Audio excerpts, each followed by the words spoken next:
अहो मजले भैया अहो, अहो मजले भैया अहो. काही आठवत आहे का?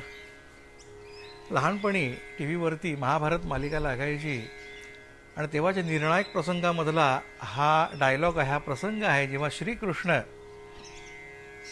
सांगत आहे भीमाला, काय अहो मजले भैया अहो. मांडीवरती हात थोपटून तो भीमाला सांगत आहे, काय सांगत आहे? दुर्योधनाच्या मांडीवरती आघात कर. महाभारतामधलं भीम आणि दुर्योधनाचं युद्ध हा एक निर्णायक प्रसंग आहे आणि या निर्णायक प्रसंगाच्या वेळेस बाहेर, त्या आखाड्याच्या बाहेर राहून श्रीकृष्ण भीमाला मार्गदर्शन करत आहे, काही सांगण्याचा प्रयत्न करत आहे, त्याचं लक्ष वेधून घेऊन की दुर्योधनाच्या मांडीवरती आघात कर. का बरं मांडीवरती का आघात कर? त्याची पूर्वपीठिका अशी आहे की आपल्या सगळ्यांना माहिती आहे, गांधारीला दृष्टी होती, तिला डोळे होते, परंतु आपला पती अर्थात धृतराष्ट्र तो अंध आहे आणि त्या पतीची खरी सहधर्मचारिणी, आणि म्हणून म्हटलं आपल्या पतीवरती आपण सहानुभूती दाखवण्यापेक्षा आपण त्याच्या दुःखामध्ये सहभागी होऊया, आपण त्याला साथ देऊया, खऱ्या अर्थाने पार्टनर बनूया.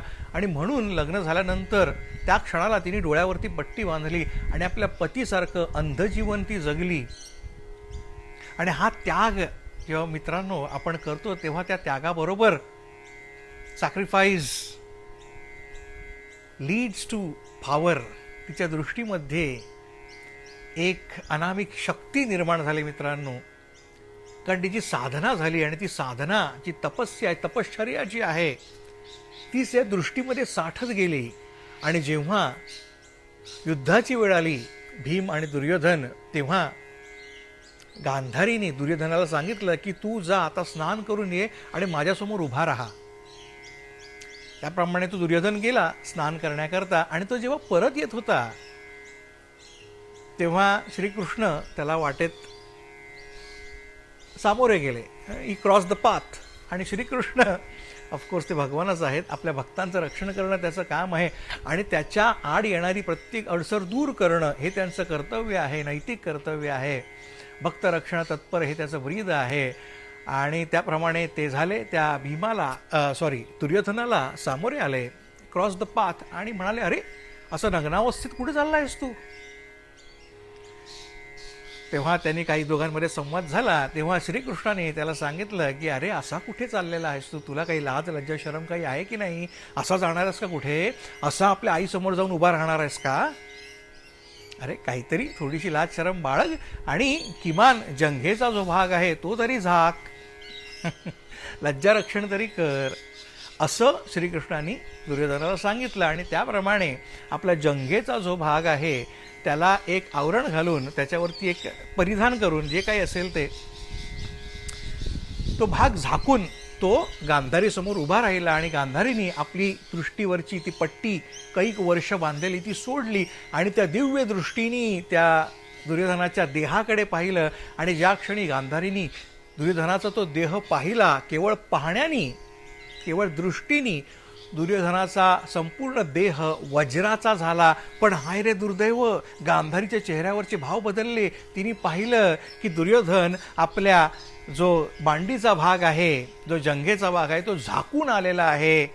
आणि त्यावरती त्या गांधारीने दुःख व्यक्त केलं, हळहळ व्यक्त केली की अरे अरे अरे अरे हे तू का केलंस? कारण मित्रांनो तेवढाच भाग त्याचा वज्राचा होण्यापासून वाचलेला होता आणि हेच श्रीकृष्णाने पूर्त ओळखलेलं होतं. आणि भीम आणि दुर्योधन युद्धामध्ये जेव्हा लक्षात आलं श्रीकृष्णाच्या की दुर्योधनाचं शरीर वज्राचं झालेलं आहे, भीमाने कितीही प्रहार केला तरी दुर्योधनाला काही फरक पडत नाही, तेव्हा त्याच्या लक्षात आला घडलेला प्रकार काय घडलेला आहे तो. आणि तेव्हा त्यांनी प्रॉम्प्ट केलं भीमाला की अहो मजले भैया अहो, इथे जांघेवरती वार कर. आणि जेव्हा जंघेवरती वार केला भीमानी, तेव्हाच तो दुर्योधनाला परास्त करू शकला, दुर्योधनाचा वध करू शकला त्या कुस्ती युद्धामध्ये, त्या गदा युद्धामध्ये.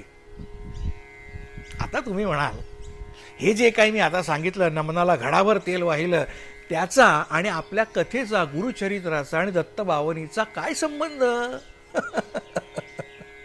तेच आपण पाहणार आहोत आजच्या एपिसोडमध्ये. तेव्हा नमस्कार मित्रांनो, मी राजेश चव्हाण आणि आपण पाहत आहात बिटवीन द लाईन्स.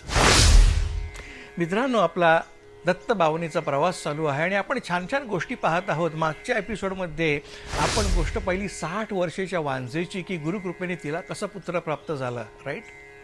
आणि त्याच्या आधी आपण जी गोष्ट पाहिली ती कोणाची होती बरं, की नरहरी नावाच्या एका ब्राह्मणाची होती, जो कुष्ठरोगाने ग्रासलेला होता, राईट. आजच्या कथेमधला आपला नायक किंवा प्रोटॅगॉनिस्ट जो आहे तो सुद्धा कुष्ठरोगानेच पीडित आहे. त्याला संपूर्ण अंगावरती पांढरं कोड आलेलं आहे. आता तुम्ही म्हणाल, आत्ताच झालं नाही का कुष्ठरोगाची गोष्ट, मग परत का? तर मित्रांनो, ह्या प्रश्नाकडे ह्या कथेनंतर आपण येऊया, राईट. आता कथेकडे वळूया. तर हा जो नंदी नावाचा एक ब्राह्मण आहे, त्याच्या सर्वांगावरती पांढरं कोड उठलेलं होतं आणि अर्थातच यू नो द ड्रिल, काय अवस्था होते बरं. ह्याची परिस्थिती आणखी थोडी गंभीर होती. का? कारण लग्न झाल्या झाल्या त्याच्या अंगावरती हे पांढरे कोड यायला सुरुवात झाले. त्याच्यामुळे बायकोनीच त्याचा त्याग केला. त्याच्यामुळे ती हळहळ सगळी मनात तर होतीच, आणि मग हळूहळू सगळ्यांनीच त्याचा त्याग केला. त्याच्या आईवडिलांनी त्याचा त्याग केला. आणि मग जिसका कोई नहीं उसका तो खुदा है यारो, ज्याला सगळ्यांनी टाकलं जगी ज्यास कोणी नाही त्यास देव आहे, निराधार आभाळाचा तोच भारस आहे. मग ह्याला कोणीच नाही म्हटल्यानंतर हा आपला आराध्य दैवत जे आहे, आपली कुलदेवता जी आहे, तिच्या शरणाला गेला. अर्थात कुठे गेला? तुळजापूरच्या भवानीकडे गेला. आणि त्या भवानीची त्यांनी 3 वर्ष आराधना केली. 3 वर्ष उपवास केला, प्रतस्थ राहिला, देवीचं व्रत केलं. आणि 3 वर्षाच्या त्या अथक तपश्चर्येने देवीला प्रसन्न केलं. आणि देवी एके दिवशी प्रसन्न झाली. स्वप्नात येऊन तिने दृष्टांत दिला. आणि काय सांगितलं? सांगितलं की आता सन्नती येथे, तू चंदला परमेश्वरीला जा. वार म्हणाला. देवीची आज्ञा शिरसावंदे मानली, देवीचा आदेश मिळाला, दृष्टांत झाला, अर्थात आदेश मिळाला असं समजून देवीची आज्ञा शिरसावंदे मानून तो चंदला परमेश्वरी येथे गेला. चंदला परमेश्वरी स्थानात गेला, सन्नती येथे. आणि तिथे त्यांनी परत एकदा पुरश्चरण केलं. 7 महिने परत व्रतस्थ राहिला, उपवास केला. आणि 7 महिन्याच्या पुरश्चरणानंतर देवी प्रसन्न झाली, त्याच्या स्वप्नामध्ये प्रकट झाली. आणि काय म्हणाली? तू आता गाणगापुराला जा, तिकडे त्रैमूर्तींचा अवतार आहे नररूपामध्ये, तिथे गेल्यानंतर तुझं कुष्ठ बरं होईल, तुझ्या अंगावरचे कोड बरे होतील. आणि हे ऐकल्यानंतर हा जो नंदी आहे त्याचं असलं नसलेलं अवसान सगळं गळून पडलं. तो म्हणाला, अरे मनुष्याने माझी प्रतारणा केली, सगळ्यांनी मला झिडकारलं, मला धिक्कारलं, आणि म्हणून मी परमेश्वराकडे आलो, परमेश्वरीकडे आलो. प्रथम मी तुळजापूरला गेलो, भवानी मातेकडे गेलो, तिने मला तुझ्याकडे पाठवलं. जर तू मला राहत देणारच नव्हतीस तर मग कशाला माझे गेले 6-7 महिने वाया घालवलेस? कशाला तरी मला त्या परमेश्वरीनी, त्या जगन्मातेनी, त्या जगदंबेनी तुझ्याकडे कशाला पाठवलं परमेश्वरीकडे, जर तुझ्याकडे उपायच नव्हता?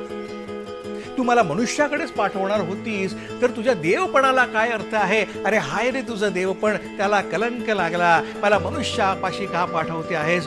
तू देवी आहेस, तूच मला बरं करायला हवं. परंतु आता देवीनी दृष्टांत दिला, म्हणजे आदेश झाला, हे समजून तो म्हणाला, बरं तू मला नाही ना बरं करणार, मनुष्याकडे तर मी जाणार नाही, त्यापेक्षा मी प्राणत्याग करीन.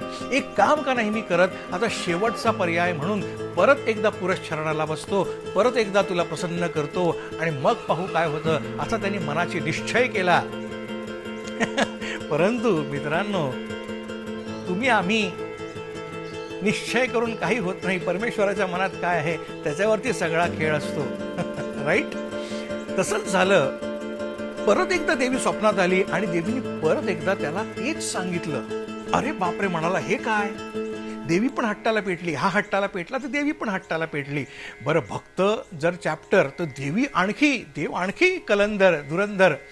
ह्यावेळेस आणखी मोठी घटना अशी घडली की त्या देवळामधले जे सगळे भोपी होते, जे सगळे पुजारी होते, त्यांच्यासुद्धा स्वप्नात जाऊन देवींनी त्यांना तोच दृष्टांत दिला आणि सांगितलं की तो जो ब्राह्मण आहे त्याला गाणगापूरला पाठवा, त्याला गाणगापूरला जायला सांगा. आणि त्याप्रमाणे त्या सगळ्या पुजाऱ्यांनी त्याला सांगितलं की अरे बाबा, देवीनी आमच्याही स्वप्नात येऊन आम्हाला आदेश दिलेला आहे की तुला इथून तुझी गाणगापुरी, तुझी पाठवणी करायची आहे, तुझी गच्छंती करायची आहे. आणि तू जर गेला नाहीस तर आम्हाला तुला इथून बळजबरीने दूर ढकलावं लागेल, देवालयाची दारं तुझ्यासाठी बंद करावी लागतील. आणि हे ऐकल्यानंतर नाईलाजास्तव तो तयार झाला आणि मग प्रॉपर तिकडच्या सगळ्या पुजाऱ्यांनी त्याला प्रॉपर सँड ऑफ दिला, त्याला सी ऑफ केला, त्याला गुड बाय म्हणाले.